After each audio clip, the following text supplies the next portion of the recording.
you, Steve. My name is Greg Ersprung. I'm a professional engineer with Bergman Associates, and I'd like to just talk a little bit about the site design. We've gone over a lot of this before. We'll just run through it quickly. Just to orient you, the project site, the existing site is a 3.5 acre site. It's comprised of 8 parcels. There's 2 primary parcels, church parcels, one here and one in the corner over here. The rest of the single family buildings here. Just so you know, the Dry River conduit and the gas house, is that better? The Dry River conduit and the Gas House Creek conduit are running through the site. This is the Dry River conduit here, and this is the Gas House Creek conduit. With regard to the site design, we're proposing the 40,200 square foot price chopper and a 2,600 square foot just a commercial or retail building up towards the front of the parcel. And what's really driving, again, the location of these buildings, these Dry River conduits that run through the site. So that one Dry River conduit, so it's a little difficult to see, is running right through here, and the other one is running through here. So we've located that building to avoid that Dry River conduit. Of note, one of the things that we've done is maintain the curb line along 23rd Street here, so we will be able to maintain parking in this area. We'll be able to maintain one space over here, but you know, we heard the public concern about the loss of parking, so we accommodated that. The setbacks, the setback requirement for the city is 0 feet for front setback. And because this particular property is surrounded by streets on all sides, there's a zero setback. So what we've done is located the back of the building right on the property line here, and we've got about a 1 foot setback on either side of the building. The building coverage, right now we're at 28%, and the maximum coverage allowed by city code is 80%, so we're well below that. The green space, the city does not have a green space requirement, and which isn't uncommon in an urban environment, but we were providing 17% green space. The on-site parking, we're providing 163 spaces. The code requires 148, so we've got a little bit more than needed there. With regard to vehicle access, we've got 4 points of access into the site for passenger vehicles, 2 off of 5th Avenue and 2 off of 6th Avenue. The truck access, as Wendy had indicated earlier, we now plan to bring trucks in on 19th Street to 5th Avenue. They would turn in the parking lot and back into the loading docks.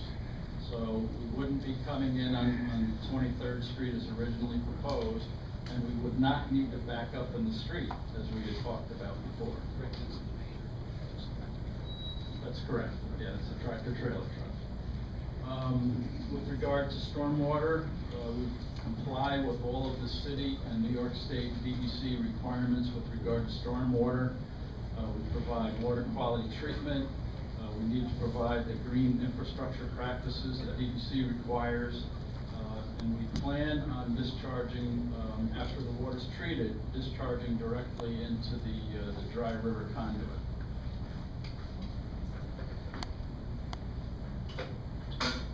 Just the site landscaping plan.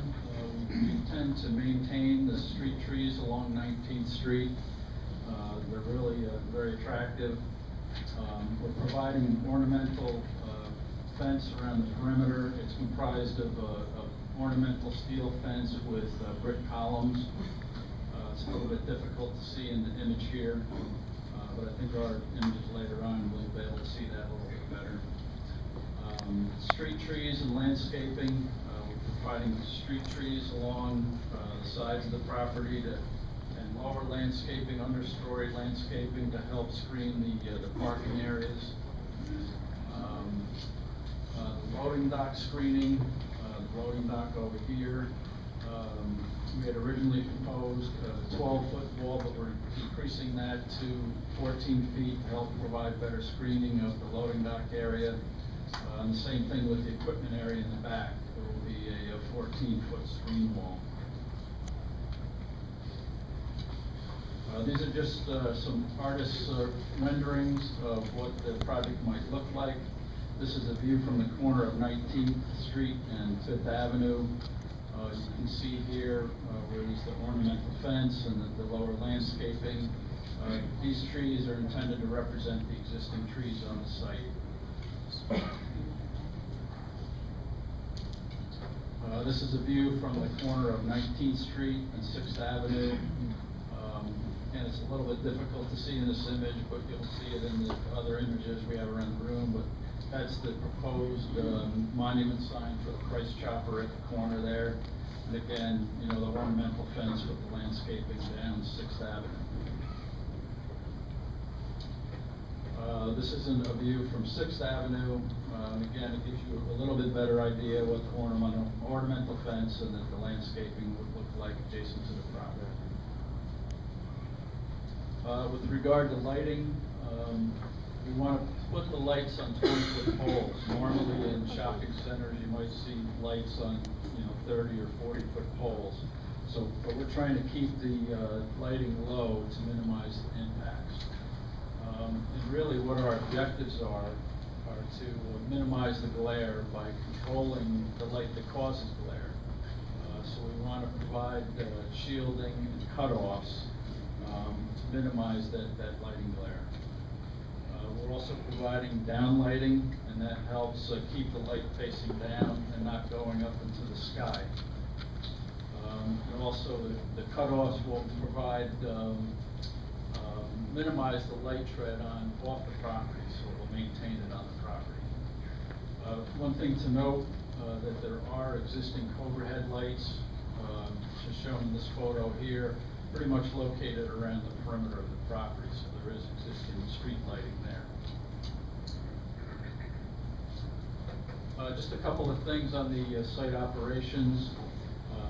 The shopping carts will be provided with a wheel lock system, such that if people try to remove them from the property, one of the wheels will lock up. So that will help keep those shopping carts on the property.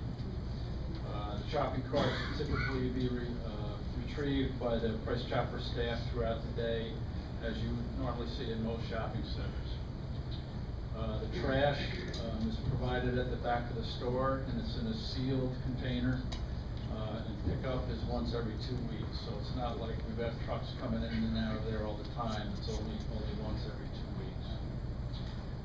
The litter that may occur, again, Price Chopper employees will police the parking lot and pick up the litter as needed.